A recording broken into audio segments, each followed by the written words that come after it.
Hi hello అందరూ ఎలా ఉన్నారండి? బాగున్నారా? నేనైతే చాలా బాగున్నాను. ఇవాళ మంచి రెసిపీతో అయితే మీ ముందుకు వచ్చానండి. తప్పకుండా వీడియో చివరి వరకు చూడండి. డీటెయిల్డ్ రెసిపీ మీకు అర్థమవుతుందనమాట. ఇక్కడ నేను ఆలూ ఫ్రై చూపిస్తున్నానండి. చాలా సింపుల్ ఈజీగా చేసేయచ్చు అనమాట. నేను ముందుగా ప్రాసెస్ అయితే చూపిస్తున్నాను. మీరైతే వీడియో చివరి వరకు చూడండి. ఇక్కడ నేను ఆలూ తీసుకున్నానండి. ఆలూని కూడా చిన్న చిన్న ముక్కల కింద కాకుండా ఇలా క్యూబ్ సైజ్లో కట్ చేసుకొని ఒక 2-3 సార్లు వాష్ చేసి ఆ వాటర్లోనే ఉంచేసాను.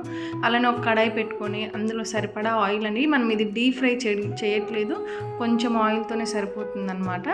ఇలా మొత్తం వాటర్ అన్ని స్ట్రెయిన్ చేసుకొని ఆయిల్ కొంచెం హీట్ అయ్యాక మనం ముందుగా కట్ చేసిన బంగాళదుంపని వేసి ఒకసారి కలపాలండి. ఇవి స్కిన్తోనే తీసుకోండి, అప్పుడే చాలా టేస్టీగా ఉంటుంది అనమాట. కావాలంటే మీరు ఉప్పు నీళ్ళల్లో వేసి ఒక 5-10 నిమిషాలు ఉంచేయండి. అప్పుడు దాని మీద ఉన్న ఏమన్నా కెమికల్స్ కానీ ఫెర్టిలైజర్స్ కానీ ఏమన్నా పోతాయి అన్నమాట. చూసారు కదా, ఒక 5-10 నిమిషాలు ఫ్లేమ్ని అడ్జస్ట్ చేసుకుంటూ ఉంటే మనకి బంగాళదుంప చక్కగా ఉడికిపోతుందండి. చూసారు కదా, పైన స్కిన్ కూడా ఎలా ఫ్రై అయిందో అప్పుడు మనకి బంగాళదుంప ఆల్మోస్ట్ 50% ఉడికినట్టు. అప్పుడు కొంచెం ఉప్పు వేసుకొని మరో 5 నిమిషాలు అయితే కలపండి బాగా. ఇక్కడ ఒక గుప్పెడు కరివేపాకు వేస్తున్నానండి. కరివేపాకు మస్ట్ అనమాట, చాలా మంచి ఫ్లేవర్ని ఇస్తుంది. ఎలా మనం కరివేపాకుని పక్కన తీసే పెడతాము, ఇలాంటి ఫ్రైస్లో వేసినప్పుడు అదేంటంటే క్రిస్పీగా అవ్వటం వల్ల ఆ బంగాళదుంపలతో పాటు పిల్లలు కూడా ఇష్టంగా తింటారనమాట. ఇక్కడ నేను కొంచెం పోపు దినుసులు వేస్తున్నానండి, అలానే కొంచెం జీలకర్ర. అవి వెంటనే కలిపేయకుండా అవి చిటపటమనేంతవరకు అయితే ఉంచి ఆయిల్లో ఉంచేసి ఈ బంగాళదుంపను కూడా ఒకేసారి కలిపేసేయండి.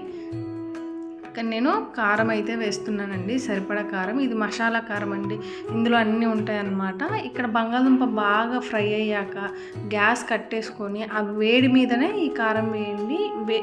గ్యాస్ పెట్టి కారం వేయటం వల్ల ఏంటంటే టేస్ట్ మారుతుంది. అదే రకంగా కలర్ అయితే రెడ్ కలర్ రాదండి, కారం అంతా మాడిపోయి మాడు వాసన వస్తుందన్నమాట. మీరు బాగా కట్టేయగానే కారం వేడిగా ఉన్నప్పుడు వేస్తేనే ఈ బంగాళదుంపకి మంచి టేస్ట్ అనమాట. మీరు పిల్లలకి పెట్టే మాట అయితే కొంచెం స్పైసీ తగ్గించుకోండి, అప్పుడు పిల్లలు కూడా చాలా ఇష్టంగా తింటారండి. ఫ్రెంచ్ ఫ్రైస్కి ఏ మాత్రం తీసిపోదు, చాలా టేస్టీగా ఈజీగా మనం ఇంట్లో చేయొచ్చు. పైన ఎంతో క్రిస్పీగా లోపల ఎంతో సాఫ్ట్గా ఉంటుంది. తప్పకుండా ట్రై చేయండి. నేనైతే ఇక్కడ మంచి పప్పుచారు బంగాళదుంప కొంచెం రైస్తో అయితే టేస్ట్ చేస్తున్నానండి. మహా అద్భుతంగా ఉంది, చాలా బాగుందండి. మీరు తప్పకుండా ట్రై చేయండి. పప్పుచారుతో కానీ రసంతో కానీ దేంతో ట్రై చేసినా బాగుంటుందండి బంగాళదుంప ఫ్రై. చూసారు కదా ఎంత బాగుందో, కలర్ఫుల్గా ఉంటుందండి చూడటానికి కూడా. నేనైతే పిల్లలకి ఉట్టిగా ఇచ్చేసానండి, వాళ్ళు ఉత్తిగానే తినేసారనమాట. కొంచెం పిల్లలకి ఇచ్చేటప్పుడు స్పైసెస్ తగ్గించుకోండి, పెద్దవాళ్ళకైతే కరెక్ట్గా సరిపోతుంది. ఖచ్చితంగా ట్రై చేసి మీకు ఎలా కుదిరిందో కమెంట్ చేయండి. మన ఛానల్ పెట్టి 1 year అవుతుందండి. నన్ను ఎంతోమంది ఆదరిస్తున్నారు, అందరికీ thank you so much for your wishes అండి. Thank you all. Subscribe to my channel one goal aroma.